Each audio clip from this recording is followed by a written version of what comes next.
فجر کی فرض رکعت کے بعد کے اذکار، فجر کی فرض رکعت کے بعد کے اذکار، سبحان اللہ 100 بار، لا الہ الا اللہ 100 بار، ٹھیک ہے، 100 دفعہ والے 2 اذکار۔ ابو ہریرہ کہتے ہیں کہ رسول اللہ صلی اللہ علیہ وسلم نے فرمایا جو صبح کی نماز کے بعد 100 دفعہ سبحان اللہ اور 100 دفعہ لا الہ الا اللہ پڑھے اس کے گناہ معاف ہو جائیں گے اگرچہ وہ سمندر کی جھاگ کے برابر ہوں۔ یہ کب پڑھنے؟ فجر کے بعد، نام کے بعد، تشہد کی حالت میں، کسی سے بات کیے بغیر ذکر کرنا، کسی سے بات کیے بغیر ذکر کرنا۔ ابو ذر سے مروی ہے کہ رسول اللہ صلی اللہ علیہ وسلم نے فرمایا جو شخص فجر کی نماز کے بعد نماز میں تشہد میں بیٹھنے کی طرح اپنی ٹانگ کو دوہرا کیے ہوئے ہو اور کسی سے بات کیے بغیر 10 مرتبہ لا الہ الا اللہ وحدہ لا شریک لہ لہ الملک ولہ الحمد یحیی و یمیت وہو علی کل شیء قدیر پڑھے گا، اس کے لیے 10 نیکیاں لکھ دی جائیں گی، اس کے 10 گناہ معاف کر دیے جائیں گے، اس کے 10 درجات بلند کر دیے جائیں گے، اور وہ اس دن ہر برائی سے محفوظ رہے گا اور اسے شیطان کی پہنچ سے دور کر دیا جائے گا، اور اس دن اللہ کے ساتھ شرک کے علاوہ کوئی گناہ اس لائق نہیں کہ اس کو پکڑ میں مبتلا کر دے۔ لا علمی جو ہے، نا علم ہونا جو ہے کتنا نقصان دہ، کتنی دیر لگے گی اس طرح 10 دفعہ پڑھنے میں، لیکن شرط یہ ہے کہ نہ وضو ٹوٹا ہو، نہ آپ اٹھے ہو، نہ بات کی ہو، جدھر بیٹھے ہیں ادھر ہی ٹانگ موڑے ہوئے، یعنی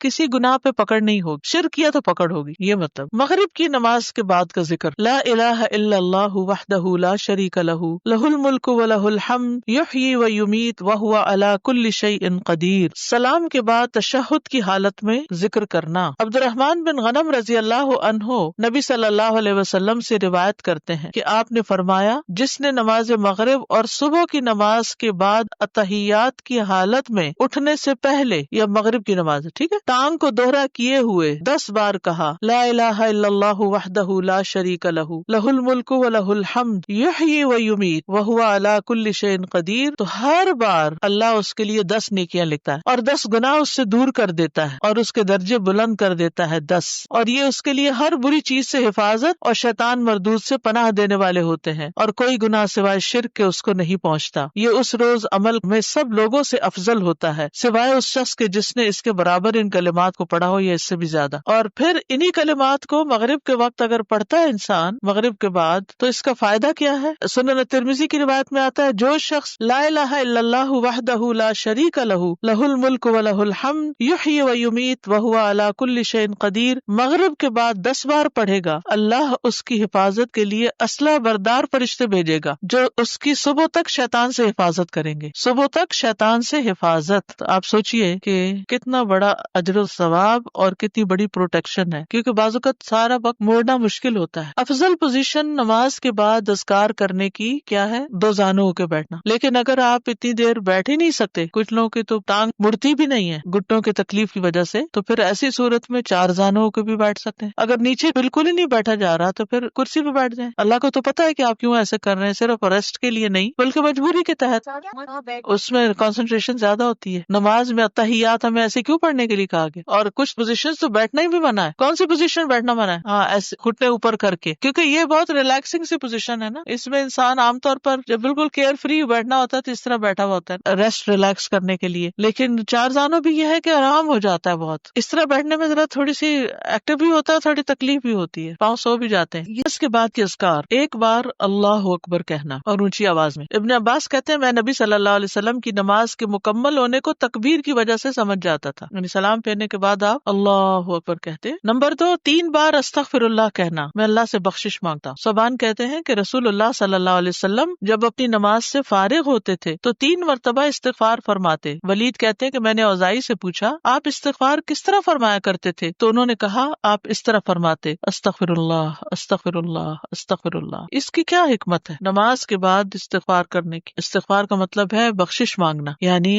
اگر کوئی ہم سے غلطی ہو گئی ہے، بھول چوک ہو گئی ہے تو اللہ تعالیٰ اس کو معاف کر دینا اور ہماری نماز قبول کر لینا، غلطی معاف کر کے۔ نمبر 3، اللہم انت السلام ومنک السلام تبارکت ذی الجلال والاکرام۔ استغفار کے بعد صوبان رضی اللہ عنہ کہتے ہیں کہ رسول اللہ صلی اللہ علیہ وسلم جب اپنی نماز سے فارغ ہوتے تو 3 مرتبہ استغفار فرماتے اور یہی پڑھتے اللہم انت السلام آخر تک۔ نمبر 4، لا الہ الا اللہ وحدہ لا شریک لہ لہ الملک ولہ الحمد وہو علی کل شیء قدیر 3 بار۔ آپ صلی اللہ علیہ وسلم سے سنا ہے آپ اپنی نماز سے فارغ ہونے کے بعد 3 مرتبہ یہ دعا پڑھتے۔ یہ پیغمبروں کی دعا ہے نا جو عرفہ کے دن سب پیغمبروں نے مانگی، لا الہ الا اللہ وحدہ لا شریک لہ لہ الملک ولہ الحمد وہو علی کل شیء قدیر۔ پانچویں دعا ہے، لا الہ الا اللہ وحدہ لا شریک لہ لہ الملک ولہ الحمد وہو علی کل شیء قدیر، اللہم لا مانع لما اعطیت ولا معطی لما منعت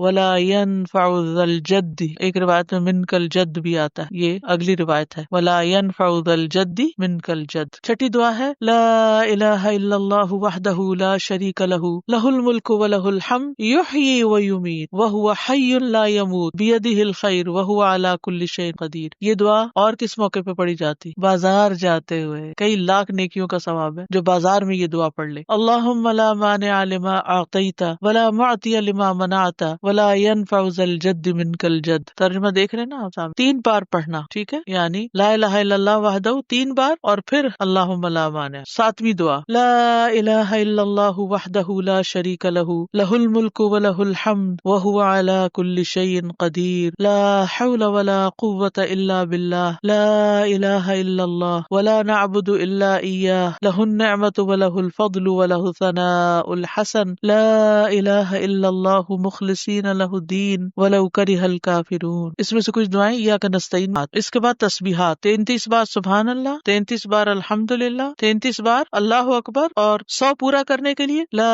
الہ الا اللہ وحدہ لا شریک لہ لہ الملک ولہ الحمد وہو علی کل شیء قدیر۔ ابو ہریرہ رضی اللہ عنہ سے روایت ہے کہ جس نے ہر نماز کے بعد 33 مرتبہ سبحان اللہ، 33 مرتبہ الحمدللہ اور 33 مرتبہ اللہ اکبر کہا تو یہ 99 کلمات ہو گئے، اور 100 کا عدد پورا کرنے کے لیے لا الہ الا اللہ وحدہ لا شریک لہ لہ الملک ولہ الحمد وہو علی کل شیء قدیر کہہ لیا تو اس کے سارے گناہ معاف کر دیے جائیں گے، اگرچہ وہ سمندر کی جھاگ برابر ہو۔ 1.5 منٹ لگتا ہے، 1.25 منٹ لگتے ہیں جس میں آپ یہ سارا عمل کر سکتے، اور اللہ سبحانہ وتعالیٰ کو وہ عمل زیادہ پسند ہے جو روزانہ کیا جائے، ادومھا، دوام سے کیا جائے، اللہ کی کوئی مجبوری ہو۔ اس میں آپ دیکھیے، نماز پڑھ لی آپ نے 10 منٹ میں، فرض پڑھ لیے تو یہ 2 منٹ میں کیا مشکل ہے، 2 سے بھی کم منٹ لگتے ہیں۔ بعض روایات پہ اللہ اکبر 34 بار پڑھنے کا بھی آتا ہے۔ یہ تسبیحات 10 دفعہ بھی پڑھی جا سکتی۔ عبداللہ ابن عمر سے مروی ہے کہ نبی صلی اللہ علیہ وسلم نے فرمایا، 2 خصلتیں یا 2 عادتیں ایسی ہیں کہ اگر کوئی مسلمان بندہ ان کی پابندی کر لے تو جنت میں داخل ہوگا۔ پابندی اور وہ بہت آسان ہے مگر ان پر عمل کرنے والے بہت کم ہیں۔ ایک یہ ہے کہ ہر نماز کے بعد 10 مرتبہ سبحان اللہ، 10 مرتبہ الحمدللہ اور 10 مرتبہ اللہ اکبر کہے تو زبان کی ادائیگی کے اعتبار سے 150 بار ہے، یعنی ساری نمازوں میں، مجموعی طور پر 5 نمازوں کے بعد، اور ترازو میں 1500 ہوں گے۔ اور جب سونے کے لیے اپنے بستر پر آئے تو 34 بار اللہ اکبر، 33 بار الحمدللہ اور 33 بار سبحان اللہ کہے۔ زبان کی ادائیگی کے اعتبار سے تو یہ 100 ہے مگر میزان میں یہ تسبیحات 1000 ہوں گی، رات کو جو سوتے ہوئے پڑھے جاتے تسبیحات فاطمہ، سب تھکاوٹ اتارنے کے لیے۔ یقیناً میں نے رسول اللہ صلی اللہ علیہ وسلم کو دیکھا، آپ انہیں اپنے ہاتھ سے شمار کرتے تھے۔ صحابہ نے پوچھا، اللہ کے رسول یہ کیسے ہے کہ یہ آسان عمل ہے مگر ان پر عمل کرنے والے تھوڑے ہیں؟ آپ نے فرمایا، سوتے وقت میں کسی کے پاس شیطان آ جاتا ہے اور پہلے اس سے کہ وہ تسبیح پوری کرے وہ اسے سلا دیتا ہے، اور اسی طرح اس کی نماز میں شیطان آ جاتا ہے۔ ٹھیک ہے، آیت الکرسی، جنت میں جانے کا راستہ۔ رسول اللہ صلی اللہ علیہ وسلم نے فرمایا، جو شخص ہر فرض نماز کے بعد آیت الکرسی پڑھے اس کو موت کے علاوہ کوئی چیز جنت میں جانے سے نہیں روک سکتی۔ سبحان اللہ۔ یعنی نماز پڑھی اور نماز کے بعد آیت الکرسی پڑھ کے آپ دیکھیے کتنی دیر لگتی ہے، شاید ہارڈلی منٹ بھی نہ لگتا ہو، اور یہ سب سے افضل آیت ہے۔ ابو ذر غفاری کہتے ہیں کہ میں مسجد حرام میں داخل ہوا اور رسول اللہ صلی اللہ علیہ وسلم کو اکیلے دیکھ کر آپ کے پاس آ کر بیٹھ گیا۔ میں نے کہا، یا رسول اللہ، کون سی آیت سب سے افضل ہے جو آپ پر نازل ہوئی؟ آپ نے فرمایا، آیت الکرسی۔ کرسی کے مقابلے میں 7 آسمان اس طرح جیسے بیابان زمین میں کوئی چھلا پڑا ہوا، اور پھر کرسی کے مقابلے میں عرش کا حجم اس طرح ہے جیسے اس چھلے کے مقابلے میں بیابان کا وجود۔ قرآن کریم میں سب سے عظیم آیت ہے۔ جو آپ نے ابی ابن کعب سے پوچھا تھا تو انہوں نے جب جواب دیا تو آپ نے فرمایا کہ ابو المنذر تمہیں علم مبارک ہو۔ اس کے پڑھنے سے ایک محافظ آ جاتا ہے اور شیطان قریب بھی نہیں پٹکتا۔ جنات سے بچانے والی آیت ہے یہ۔ وہ آیت جو سورۃ البقرہ میں ہے، اسے کوئی شام کو پڑھے گا تو صبح تک پناہ میں رہے گا، اور جو صبح پڑھے گا شام تک ہم سے پناہ میں رہے گا، یعنی جنات سے۔ معوذات، سورۃ الاخلاص، سورۃ الفلق، سورۃ الناس، یہ بھی ایک بار پڑھنا ہوتی ہے نماز کے اذکار میں۔ عقبہ بن عامر کہتے ہیں کہ رسول اللہ صلی اللہ علیہ وسلم نے مجھے حکم دیا تھا کہ میں ہر نماز کے بعد معوذات پڑھا کروں، ہر نماز کے بعد معوذات پڑھا کروں۔ معوذات کی فضیلت کیا ہے؟ ان کی مثل پچھلی کتب میں کوئی صورت نہیں، یہ اتنی افضل صورتیں ہیں۔ رسول اللہ صلی اللہ علیہ وسلم نے فرمایا، اے عقبہ بن عامر، کیا میں تمہیں ایسی صورتیں نہ سکھاؤں دکھاؤں جو نہ تورات میں نازل ہوئی، نہ زبور میں، اور نہ انجیل میں، اور نہ ان جیسی فرقان میں ہے؟ تم پر ایک رات بھی ایسی نہ آئے کہ تم ان کو نہ پڑھو. جسے ہم کہتے ہیں نا ایک دن بھی نہ آئے، تو ایسے عربی میں کہتے ہیں ایک رات بھی نہ گزرے. رسول اللہ صلی اللہ علیہ وسلم نے فرمایا تم نہیں دیکھتے کہ آج کی رات ایسی آیات اتری ہیں کہ ان کی طرح کبھی دیکھی نہیں گئی، اور وہ ہیں قل اعوذ برب الفلق اور قل اعوذ برب الناس. انتہائی بلیغ صورتیں، سب سے افضل تعوذ ہے یہ. پہلے نبی صلی اللہ علیہ وسلم اور کلمات پڑھتے تھے، جب یہ صورتیں نازل ہوئی تو اور ذکر چھوڑ کر انہی کو پڑھنے لگے. نظر بد سے کفایت کرنے والے کلمات ہیں، یعنی اگر کسی کو ڈر ہو کہ اس کو نظر لگے گی یا لگ چکی ہو تو اس کے علاج کے لیے بھی. ابو سعید سے روایت ہے، کہتے ہیں کہ رسول اللہ صلی اللہ علیہ وسلم جنوں اور انسانوں کی نظر بد سے پناہ مانگتے تھے، حتیٰ کہ معوذتین نازل ہوئی. پھر جب معوذتین نازل ہوئی تو آپ نے ان کو لازم پکڑ لیا اور ان کے سوا دوسروں کو ترک کر دیا. نمبر 11 ربی اعنی علی ذکرک و شکرک و حسن عبادتک. معاذ بن جبل کہتے ہیں کہ رسول اللہ صلی اللہ علیہ وسلم نے میرا ہاتھ پکڑا اور فرمایا میں تم سے محبت رکھتا ہوں اے معاذ. میں نے عرض کیا میں بھی آپ سے محبت کرتا ہوں یا رسول اللہ. تو رسول اللہ صلی اللہ علیہ وسلم نے فرمایا تم پابندی سے ہر نماز میں یہ دعا مانگا کرو، ربی اعنی علی ذکرک و شکرک و حسن عبادتک. اور آپ نے یہ ان کو وصیت کی تھی کہ کبھی نہ چھوڑنا اس کو. نمبر 12 رب قنی عذابک یوم تبعث عبادک. اے رب مجھے اس دن کے عذاب سے بچانا جس دن تو اپنے بندوں کو اٹھائے گا. پھر ہے نمبر 13 اللہم انی اعوذ بک من الکفر والفقر وعذاب القبر. کفر، فقر اور عذاب قبر سے تیری پناہ میں آتا ہوں اے اللہ. پھر اللہم اغفر لی ما قدمت